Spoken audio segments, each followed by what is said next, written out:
Greetings all, this is Hairy Nick. And this is a less hairy Justin. Okay, back to it. We have some more new X-Wing stuff. In this video, we're going to talk about the goodies, the good guys. I know, air quotes from the Imperial player next to me. I'm with you, man. I'm a scum player. I don't understand like all the hype around the Resistance and like why they were sort of lauded as the saviors of the galaxy, but you know, just something minor like blowing up the fleet of the Final Order. I don't know, some little dumb thing. I mean, imagine blowing up an entire order of ships and being called good guys for it. That's true. Weird. That's true. It is very subjective. Speaking of which, we're first going to have a look at this expansion pack for the Resistance. We finally have some content from the Rise of Skywalker in X-Wing. We've got 2 extra X-Wings and another A-Wing. That's it. That's it. What most Resistance players play with these days. So that's pretty much it, man. I mean, we're getting more of what's already meta viable. And look, I've spoken about this before. I don't think it's the end of the world that one of the 7 factions is dominated by 2 ships. There's enough variation within the game beyond that because there is so many factions. Even though they've got only 2 ships, there's still different pilots that you can put in. Oh yeah, for sure. Like it's still like, variation on a theme. Names. Yeah. And it's not like every single list is the same. We're seeing a lot of variation with these 2 ships. So I think it's a fine thing. I would like to see this faction get a bit of love for the Falcon, the bombers, that kind of stuff. But, you know, FFG are working on that, so it'll happen. But in the meantime, we got some cool stuff for these 2 ships. And apart from anything else, we have a squadron pack for one of the not new factions. Which is great to see. I think it's... Now, there was talk of leaks with different names for other ones, but so eventually we will be getting more, but this is a good start. We definitely will. I mean, the First Order is the obvious next one to get. Well, First Order and Scum, they're the 2 factions that don't have any sort of pack buy-in just yet. Rebel and Empire both have ships in the starter pack, so at the very least... you're almost guaranteed to have some of those if you don't buy in by just getting like the damage deck and everything separate. Well, I think the Rebel pack. Rebel one's going to be really easy. You just call it the Phoenix Squadron pack. Bam, you're done. Yes. There was sort of talks of that, wasn't there? With no hard confirmation just yet. No. Be curious to see what they put in the Rebel pack. I don't think it's going to be X-Wings. I just... Yeah. No, because they already have 3 releases. They have the starter pack, the expansion pack, and Swords Renegades. How many packs do the T70s come in? The T70s. The separate pack, and now this one. There is no starter pack for the Force Awakens anymore. Okay. So technically, I think it'd be A-Wings and Y-Wings, or A-Wings and Y-Wings. Y-Wings, possibly a B-Wing. Well, the B-Wing already got fixed. So anyway, this is getting off track a little bit. Let's talk about this Resistance expansion pack. In this, we have some new pilots. We also have some new sort of generic cards that help both of these ships, and indeed other ones as well. They did hint at sort of generic X-Wing cards. We didn't see that, but we did see some cards that help this specific X-Wing. Before we continue, let's talk about the 2 pilots that we've had revealed so far. Both of these were on the X-Wing stream on last night. First of all, we got to talk about another new Poe Dameron. I'm not complaining. This is really cool. And he's white and orange X-Wing. It looks nice. Indeed. I completely agree. And I'm really, really happy to see FFG actually sort of, apart from anything else, the first time they released Poe into X-Wing, they had not yet properly seen everything, and after they watched The Force Awakens, they're like, why do we make this guy pilot skill 8, which was like Initiative 5 now? So this time we once again have 2 versions of Poe, but this one is Initiative 6. They're both Initiative 6. He's always been an amazing pilot. He's a hell of a pilot. That's it, and it's reflective of his growth as a character. Originally, he was just this flashy flyboy that would have like this inbuilt, what we call push the limits, because it's referring to an old card from first edition where he could take a stress token to essentially do 2 actions a turn. Now it's a little bit different. After a friendly ship at range 0 to 2 performs an action during the activation, you may spend 2 charges. If you do, that ship may perform a white action, treating it as red. The difference here is it's a friendly ship at range 0 to 2, so it could be Poe or another ship, but it spends 2 charges instead of 1, meaning it takes 2 turns to recharge them. You can't do it every single turn like the old Poe, but you can use it on friendly ships. And yeah, it's Poeing the limits. My gut says this is probably better not 99% of the time, but like most of the time, this is better because the ceiling of giving any other ship that kind of ability is kind of nuts. And I think people that are going to use this, the meta viable lists, if any appear with this Poe, is going to be ones that utilize the ability to use actions on your friendlies. Like any of the Initiative 5 T-70 X-Wing pilots would be more than happy to get access to this kind of stuff in a lot of situations. And more to the point, you don't always want to use Poe's ability turn after turn after turn, even if you're using the old version. And that's why I say, hey, it's just, that's where we're at. I'm pretty sure this is going to be the more expensive and the more meta viable one. Would you agree with that, Justin? Yeah, I think so. The ability to basically coordinate another ship. Good. It's even better than that. See, frankly, it's well, it's sort of not. It sort of is, sort of isn't. You can do double repositioning a little bit easier. Oh, the one thing I will say, and I'm glad you brought that up, it needs to be within a range 0 to 2 bubble, and it's after the other ship activates. Now, because Poe flies last, that might be a little bit awkward. You've got to keep things in pretty tight cohesion. Range 2 is still pretty generous. Just be aware, you can't jet off with your Awing and then have Poe give it the second action. It's got to be within range 2 of Poe. Yeah. I mean, if it was Poe giving another ship an action as a red action after he flew, I think that would be a bit too powerful. I think that's that would actually just be that's what I think the thinking there is. Like after Poe takes an action, he may take a friendly ship at range 0 to 2 may perform a red action. That would be I don't think that'd be right. I think this design makes the most sense, but I think it has the higher ceiling than the original Poe. Yeah. I'm very, very excited to play around with this one. But let's talk about Temmin Wexley, another card to get a second iteration, which is cool. And this is also the other paint job for the... Yes, this is the 2 paint jobs that we really get. Nice. So I'm guessing Snap got his X-Wing destroyed by Kylo as well. In fact, they didn't have any X-Wings left after that movie, did they? Oh, he blew up in the final movie, didn't he? No. But what I'm saying is, during The Last Jedi, Kylo blew up the X-Wing hangar, which I'm guessing would have had his X-Wing in there too. He wasn't in it. He was off doing something else. I don't want to go on about the movies, but I really wish after they wiped out their entire fleet, they had a bit of originality and thought of a new ship for the next. It does. Okay, I'm getting off topic if I start to talk about that kind of stuff. But, no, they had Y-Wings. Yeah, the brilliant new ship, the Y-Wing. Anyway, Temmin Wexley, Initiative 4. At the start of the engagement phase, each friendly T-70 X-Wing at range 0 to 3 may gain 1 strain token to flip its equipped upgrade. That's the configuration, so that's the S-foils. If it does, that ship gains 1 calculate token. So you gain a strain, but you also gain a calculate if you flip. And you flip the S-foils. Now, the way I read this and the way I understand based on the language that FFG generally use in X-Wing, I think this means each individual ship gets to make the decision, not all or nothing. Do you agree there? I'm pretty sure I'm getting that right. Because it uses each. Yeah, no, it says may gain. Yes. So the may scene says... It would be may regardless. I think if it had to be all of them, it would say all, not each. Yeah.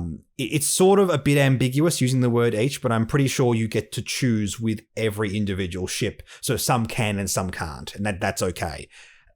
Also, notice it says T70 X-Wing. That sort of means, hey, if T80s come out in this faction, they're not going to work with this. That's okay, I suppose. Yeah. The whole idea is these guys are meant to fly together. It's about making that squadron cohesive. So I like that. There's lots of incentives for flying alongside specific things. We're going to see a bit more of that in one of these later expansions. But this seems really good. Like, really good. Like, the ceiling is friggin' ridiculous. And I don't think it's like magical Christmas land thinking. No. Giving every ship access to having a calculate token, even if they're getting a strain. I'm not even thinking about the calculate token, man. I'm thinking about the fact that they can all use their barrel rolls and open their S-foils in the same turn and then fire.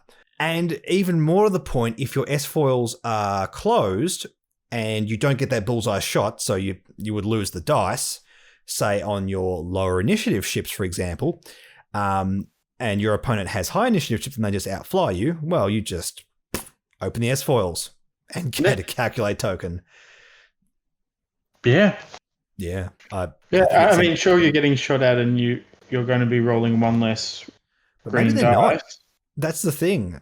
You have complete agency to choose whether or not to do it. So yeah, and if it's a low initiative ship, they may not be shooting at that ship. That's it.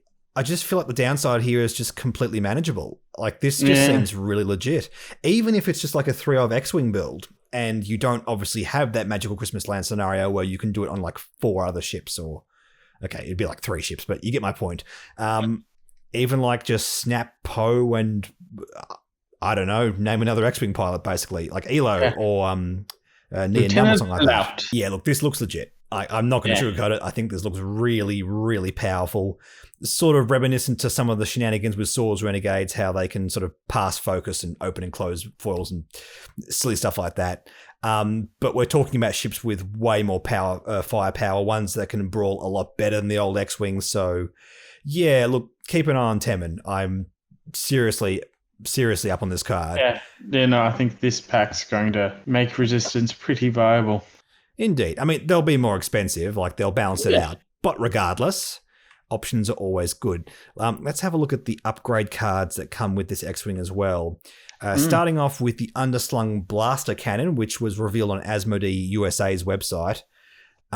This is interesting because it's a cannon, but it's a turret.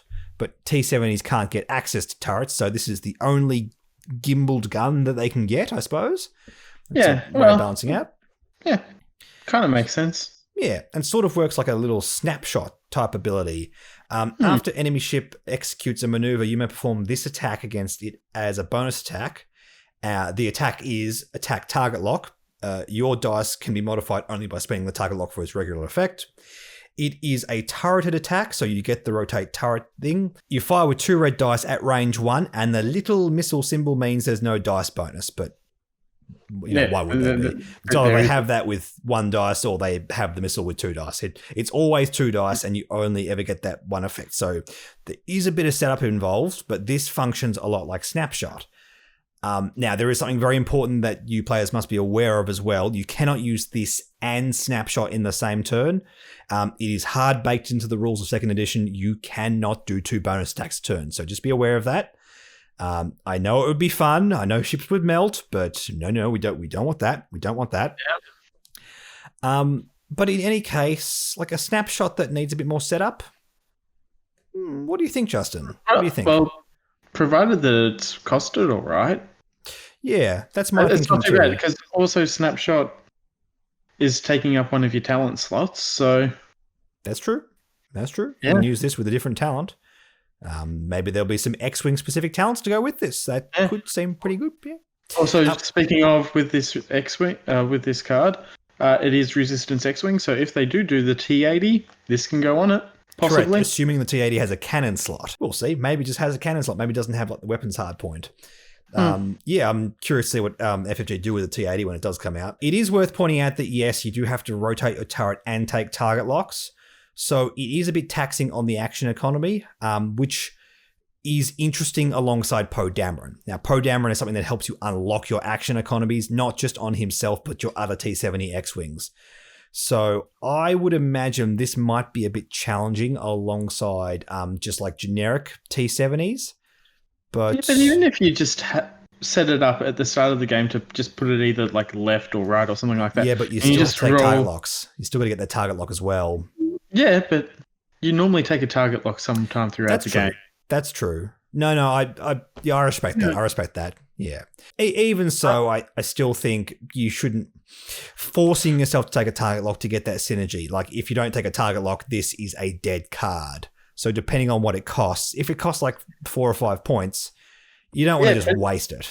Yeah, but if you take a target lock on someone and you either overfly or they fly off in a different direction and you're aiming at them with this turret, you're going to feel pretty good.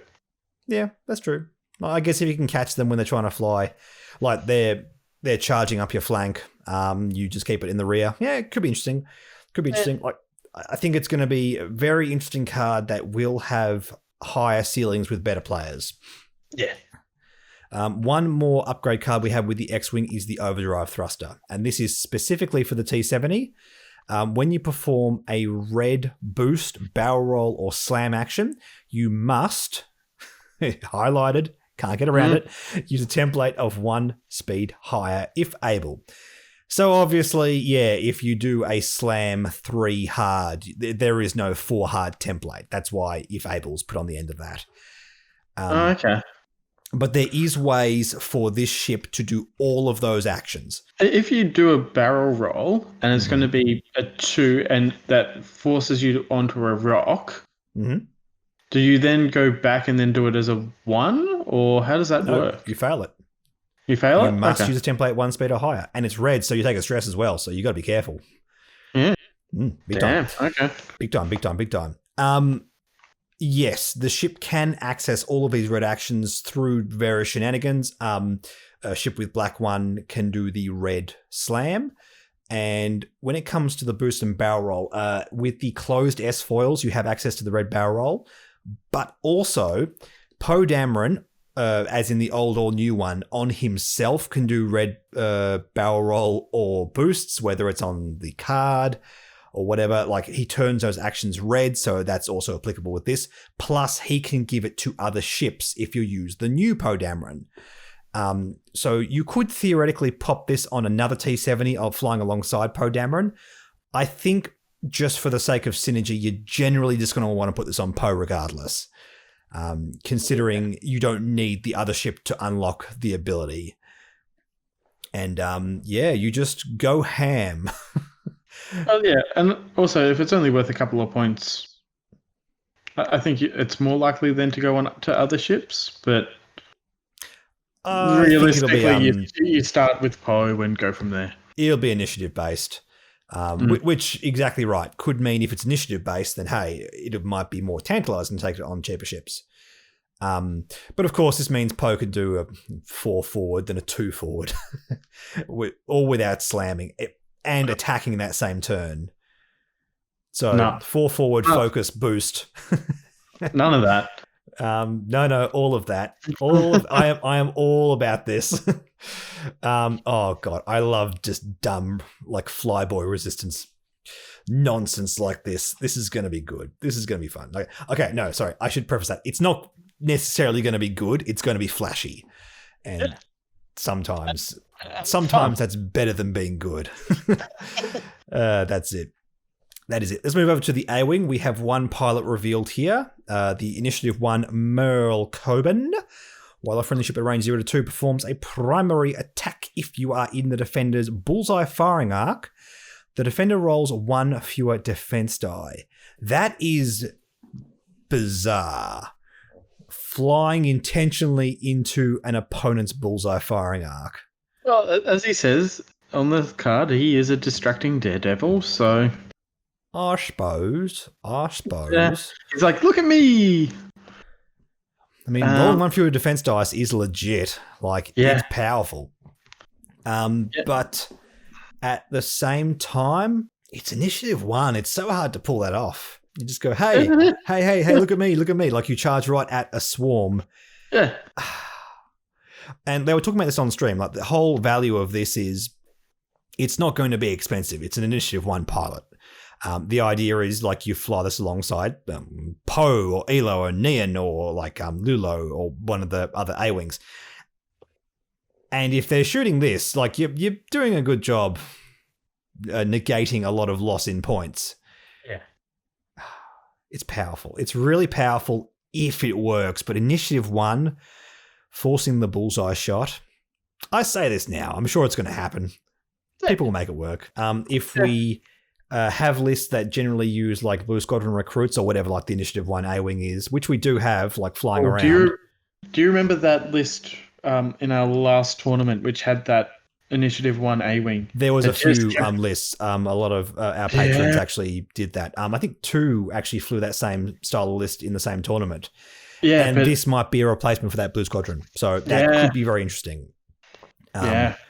And that was actually the role that it was taking. It was this sort of distracting little A-Wing that did a very good job of just denying. And yeah, it's a solid archetype. So maybe that's what FFG are thinking there. We have one more upgrade for the A-Wing. It is non-RZ2 specific. This is Starboard Slash, the talent. So this says, after you fully execute a maneuver, you may choose one enemy ship you moved through. That ship gains 1 strain token. Then, if you are in the ship's firing arc, you gain 1 strain token.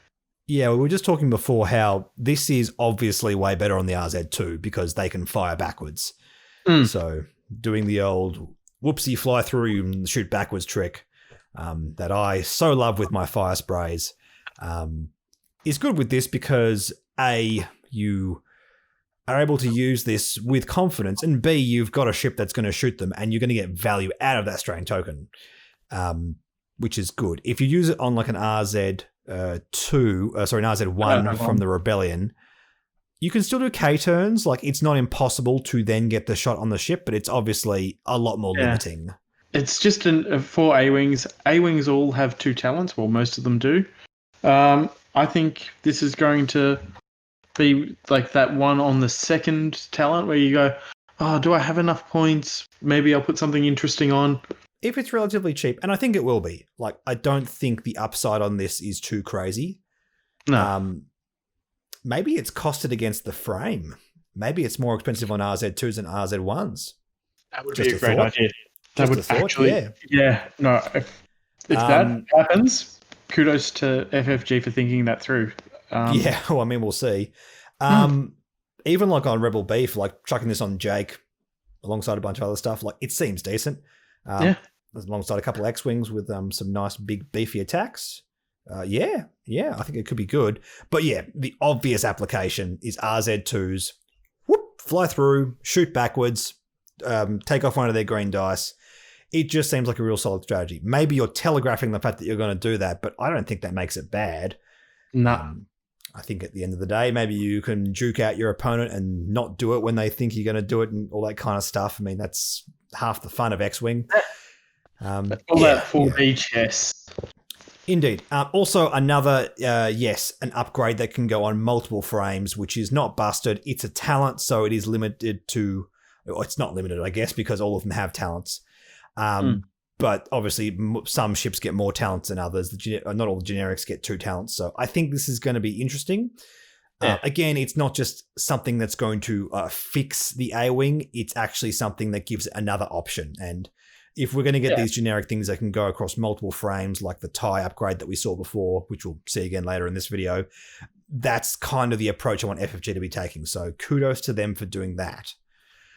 Let us talk about the Republic, Justin. I love democracy. Let's talk about the ETA 2, man. This looks awesome. This is going to be something else. Yep, the updated Jedi Starfighter with a hyperspace ring mini. And apparently this will also work with the old Jedi Starfighters and something else on the faction as well. It must have like a generic pin attachment in it somehow. Yeah. So, I can't quite see on this image. Vwing. Oh, the Vwing as well. Cool. It's worth pointing out that this has the ring as an upgrade card. It allows it to sort of move around and like just do slow maneuvers and do 90-degree turns, but it is not for the standard game. They've spoken about using that specifically for epic and for casual play. Maybe like scenario play, that kind of stuff. Maybe there'll be a scenario in this pack that allows you to do it. But you can't do it in a standard 200-point game, either extended or hyperspace. It's not what it's designed for. But I like that idea. Oh, yeah, for sure. Like, it's not something that Jedi Starfighters take in dogfights. It just... That's fine. Like, I'm on the cusp of thinking a lot of the time with the X-Wings, and like, they don't open and close their S-foils in the middle of a fight. But I forgive it because it's so cool. Basically, that's where I'm at this stage. There was one scene in Rebels where Hera did that. She kept opening and closing to try and like juke out a defender. Okay. But yeah. And I was thinking it might happen in like episode 7 or something like that, possibly. Yeah, but actually, no, it happens in episode 7 because he closes the S-Falls, turns on a right angle and flies into the thing on Starkiller Base. Okay, you know what? They do it all the time. They do it all the time, and I'm wrong. That's it. There we go. Didn't need the comment section down below to tell me. Justin got me there first. Yeah. Let's have a look at what we actually have here in terms of some ship stats. We'll just bring up the Anakin Skywalker pilot card here. How good does that artwork look? Oh, it's so nice. The artwork's fantastic. Yes, so this has an action bar of focus, evade, purple target lock, barrel roll, boost. Its stat line reads 3 red dice in the bullseye, 2 red dice forward facing, 3 agility, 3 hull, and whatever amount of force the pilot has, which in the case of Anakin would be 3. So it's a pretty interceptory type of dial. The only ones are 1 hards. With 2s, we have blues in the straightened banks. Same with 3. We also have the 2 and 3 hards as white, but we have 2-speed Talon rolls as a purple maneuver. And yes, that is exactly what you expect it to be. You just spend a force token. And I imagine in the scenario, like doing a red maneuver when you're stressed, if you do this when you don't have a force token, it's probably deemed to be illegal and you do a 2 forward. I imagine that's what the rules are going to say when we get that update. That makes also sense. 4K, so a nice little gamut of special maneuvers there. But let's go back to Anakin and talk about him for a second. After you or a friendly Obi-Wan Kenobi ship at range 0 to 3 executes a maneuver, if there are more enemy ships than other friendly ships at range 0 to 1 of that ship, you may spend 1 force. If you do, that ship removes 1 red token of your choice. Indeed. And just quickly, we did have a reveal of Obi-Wan Kenobi because we can sort of make it out in the spread. We're not going to go through all the cards that are pixelated on the spread. I'd rather wait till they're properly revealed. But Justin, could you just read Obi-Wan Kenobi as well, please? Yeah. After you or a friendly Anakin at range 0 to 3 executes a maneuver, if there are more enemy ships than friendly ships at range 0 to 1 of that ship, spend 1 force. If you do, that ship gains 1 focus token. Indeed. Now, I think Obi-Wan's ability is a bit better than Anakin's because you can always get upside from taking a focus token, but you don't always necessarily have a red token to get rid of with Anakin. I can see a world where Obi-Wan is flown alongside the Anakin in the other Jedi Starfighter. Having said that, removing red tokens, it works with Anakin or Obi-Wan moves. Yeah. So Obi-Wan could do a red maneuver and then Anakin can clear the stress. It's not terrible. I just feel like Obi-Wan giving Anakin a focus token is great. It also works on the ship itself, so that's really, really cool. Yeah, I like that. I don't think we're necessarily just going to see the ETA, Anakin, and Obi-Wan together. I think it is going to be a combination because we know how dumb and busted the old ones are. I don't think this one is necessarily better or worse. It doesn't have shields, and that's not insignificant. It does have the baked-in 3 red bullseye, which is like the old calibrated laser thingamajig on the other one. So what do you think, Justin? It's becoming more like the TIE fighter, but with force. Indeed. Basically. Indeed. These things, if they get hit, will pop. But that's the great thing about this ship. It's got so much going for it. It's going to be very 3 green dice with 3 force. It's not easy. Also, the evade is white, so that's That's a good thing. Very good thing over the Aethersprite. Yeah. Also, the baked-in ability works during the system phase, not after, before it or after it activates, like the old Jedi Starfighter, which is not insignificant. It's very different. Very different indeed. Yeah, I don't know what to make of this. Like, I don't know if it's better or worse than the old one. And I expected it to just be better because it's newer. Like, see, I don't expect things to always be better. I expect them to be different. And this has definitely done that. Oh, I completely agree. I'm not saying that that's a bad thing. I'm just saying I think it would be like a T65 to T70 situation kind of going on. But then again, how far can they sort of push a little ship? Anakin on the Aethersprite's already pretty ridiculous. So, yeah, it's really cool. It's really, really cool indeed. And I love the fact that they've decided on these on the Eater too that Obi-Wan and Anakin have that synergy. Because specifically Obi-Wan and Anakin, like printed on the card, not just like, a friendly ship at Initiative 5, wink. It's just spelled out, as it should be. When synergies are that tight, like it almost feels like there's got to be some Han and Chewie mechanic somewhere in the game at some stage. That'd be just so like cool. Things like that. Like it's cool and it's flavorful and it encourages people to make lists that actually pleases the Vorthos players inside us who want to actually have ones that make sense.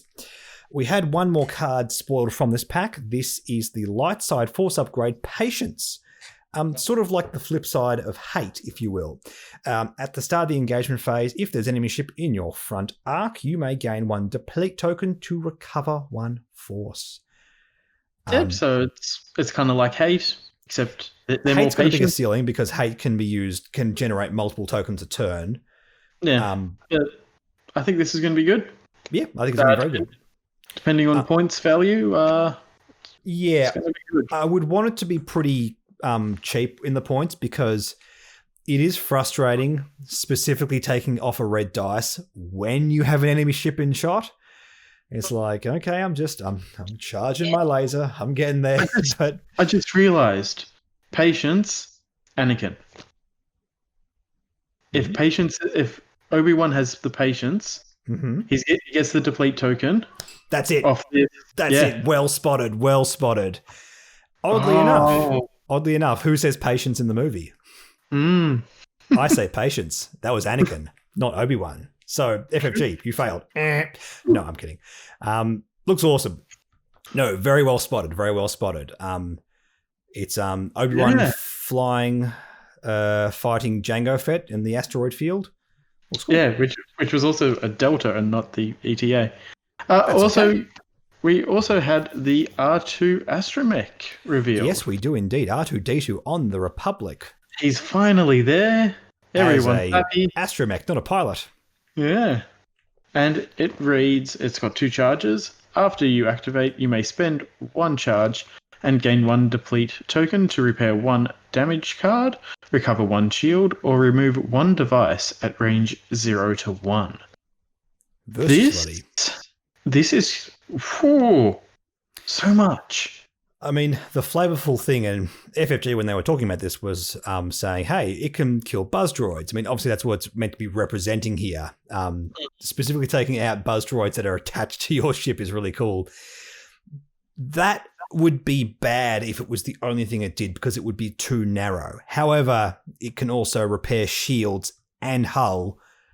That's really cool. Now, bear in mind on the ETA 2, there's no shields to repair, so you're not sort of getting that kind of benefit. Also, it doesn't say face down damage card. I just realized that. So if it's a face up damage card, you flip it face down.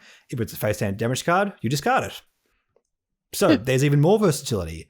A lot of the times when we see astromechs dealing with face down or face up damage cards, they specifically give you scenarios where they have to be done. I believe on the R5, you've got to spend 2 charges to get rid of face up. Something like that. Something like it's an extra requirement. It'll be on the screen so people can see. But the ability to just go, nope, just repair a damage card is great. Recovering a shield is great. Removing a device when that's relevant is very, very good. Yeah, after you activate also gets rid of like seismic charges that are going to go off in your face, proton bombs, even just a pesky mine that's in the way. Like, it's just all upside. It's great. This thing is going to be worth points. Oh yeah, it's not going to be cheap. It should. But it's going to be good.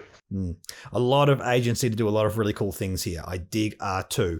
I don't think he's necessarily specifically crazy on Anakin, but you might just go on Anakin because he's good.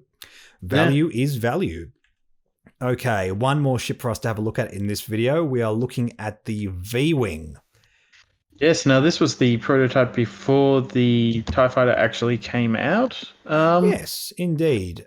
As a result, it's actually got twin ion engines as an ability, which is really, really cool. If we take a look at the card here, you see it allows itself to take something with the TIE requirement, or you ignore the TIE requirement, same deal. The reason that's relevant is because we already have this card revealed from the last video, Ion Limiter Override.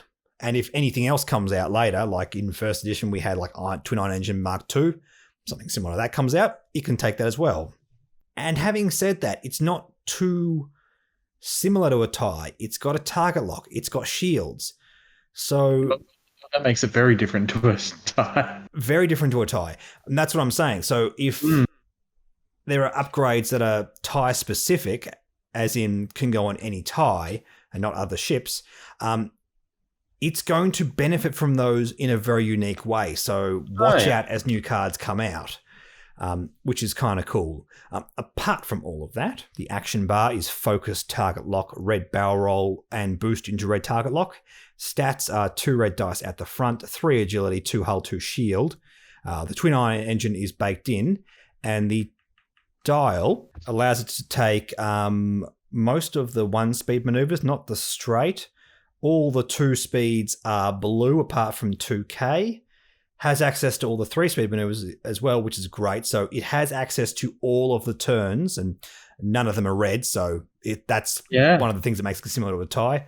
4K and 5 straight. So a good dial, not the best dial for a TIE, but that's okay. It doesn't need to be sort of TIE Inceptor kind of value for this kind of thing.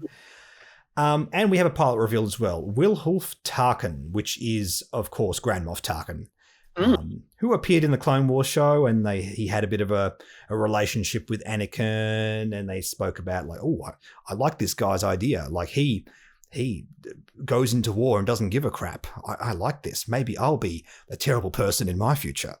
And that's what happens. I mean, it's amazing what you can do in hindsight. But he does wear pink fluffy slippers later on. Indeed. Initiative 3. During the system phase, you may choose an object you have locked at range 1 to 3. Another friendly ship at range 1 to 3 may acquire a lock on that ship. That object, which could be a ship, obviously. It's worth pointing out, unlike a lot of things that allow you to sort of spam target locks, this does not read ignoring range requirements like a lot of other things do. So just be aware of that. It's kind of reminiscent to Tarkin on the Empire as the crew card, who allows the sort of mass target lock spam thing all in one turn, which is kind of cool. I like the callback to that. We were discussing this before the recording. There's no additional added benefit from taking target locks anyway. It doesn't seem to have any missiles or torpedoes. It can take devices with assistance from another card, but that's not relevant with target locks. Taking target locks in order to give one of a friendly ship a target lock later in the game, because it's system phase, so you'd be taking it in order to possibly grant it to a friendly ship the next turn, which is a little bit clunky. Having said that, it is still a free target lock, and that's nothing to turn your nose up at. Yeah, and look, if Tarkin is in range of something to target lock and that other ship is just outside, he's then able to give it, so in a situation where it wouldn't usually be downside, yeah, sure, do it. It seems like a decent amount of upside. This pilot just doesn't wow me or anything like that, which is a shame because it's a cool character. But yeah, that's kind of interesting. Speaking of that card I mentioned before, we do have this configuration for the Vwing, which is the Alpha 3B Besh. Gives it a bomb slot, device, first edition. it's called a device now. But while you perform a primary attack, you may spend your lock on the defender to change one of your blank or eyeball results to a hit result, which is fantastic. That is real consistency. And that actually gives you a good reason to spam target locks. Yeah, and this is sort of more reminiscent of the original Battlefront 2, where the Vwing was a bomber. Indeed. It's weird. It's a weird kind of frame to put bombs on. I mean, I guess we have them on like TIE Strikers now. It's not crazy putting it on the Vwing. But nevertheless, it's really, really cool. Like, I cannot stress enough how good having that much versatility with target lock is. It's basically, you have a target lock, you are, with a 2 red dice primary, you are probably hitting with both of those dice. It's very unlikely that you won't. You'd have to do a double blank and then roll 1 hit off the 2. It's very unlikely. In fact, it's like a 1 in 4. Yeah, it's less than a 1 in 4 shot of it's good. And basically, like, if you roll double blanks, where you can go, well, I just want to get 1 hit across, you can mitigate the risk of rolling 2 extra dice or take the chance. Like, you have the choice. Agency is always a good thing. Maybe you're fighting against a decimator, for example. No agility. You go, well, as long as I hit it, I get MOV. Great. You use this ability. You don't re-roll your dice. Agency, flexibility, choice is always a good thing, especially when it comes to dice math. Like, it's shocking how you have suddenly 3 things you can do with your target lock. You are going to hit. You're going to hit a lot more. Did I mention this is good, Justin? Yes, you did. Okay, good. Just making sure. I will say, yes, it is on a ship with only 2 red dice, so whoop-de-doo, Basil. But having said that, it's a very consistent 2 red dice. It depends what you're shooting against. Not great against Winterfell, but great against low initiative ships. Yeah. Consistent 2 red dice versus inconsistent or average 3 red dice. The math gets a bit silly when you start to compare it to. You have to factor in what what's defending against it. So it's cool. It's cool. That's the main thing, Justin. It's cool. I like And cool. also, we might get a couple of clones on this ship. It's going to be fun. We know we're getting oddball. Yeah. Yay. That seems so odd just to have odd. Seems so odd. See what you did? I see what you did, man. It's getting quite late, isn't it? It is. Indeed. Yes, hopefully we get like all the cool clones as well. All the new bad boys from the latest season. That'd be pretty cool.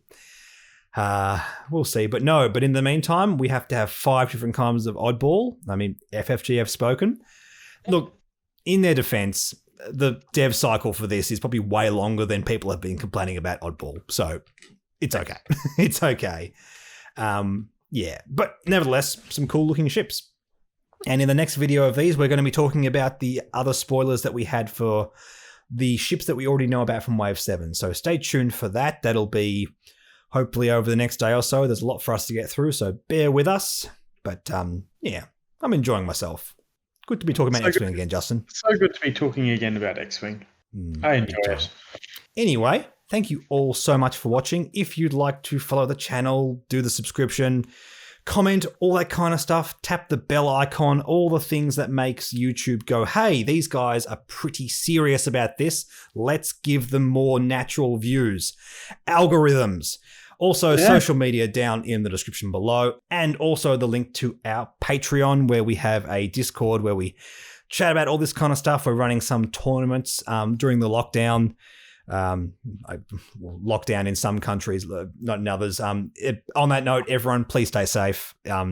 It's getting a bit silly. Our state here in Victoria got locked down again, which is good. I mean, we got to take care of this, work together as a team to get through this whole pandemic.